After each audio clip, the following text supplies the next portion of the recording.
keadaan cekuring oge dulur. Sing hade, sing hararade, sing taliti, ulah sare, ulah lengah.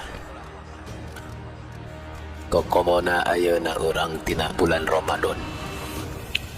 Cengkayaan ayeuna urang serba susah, usaha rehe, ya segala marahal, tek pengekna segala rupa naripo.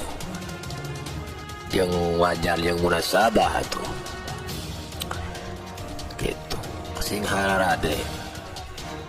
Ayeuna mah teu nempo sasa ada jelema teh geuning. Asa aya kesempatan pasti eta jelema maling disebut nanti geuningan atau madog. Itu madog naon we, asa aya kesempatan di dalam kesempitan pastilah beraksi eta budak. Cek tadi tiada lagi moal ngalaksanakeun, moal ngalakukeun kapamalingan, pemadoganan aya kesempatan mah atupan. Cek tadi teh kitu setan bapaknya. Gitu. Peribahasa kita di bulan puasa teh jurik setan iblis dajjal teh kitu tadi bergad cenah di borgol di bulan puasa. Tapi kan datang dina nafsu urang.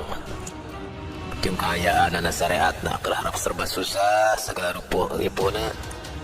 Segala kaayaan anak tah jadilah laksana geuning maling embe teh, laksana manog domba teh geuningan teu nempo sajeng sahana gitu.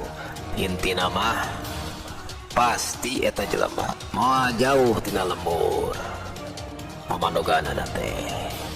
Mudah-mudahan orang doakeun eta jelema sing insaf sing tobat, sing pasien pangampura Allah Subhanahu wa taala.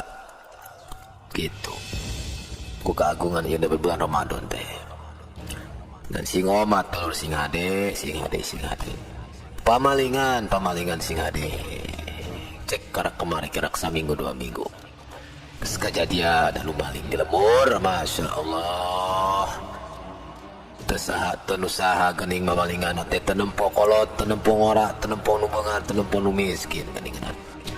Barang domba aki-aki oge dipadog, masya Allah ngadua kalian di madogna ieu. Masya Allah Gusti, nah aku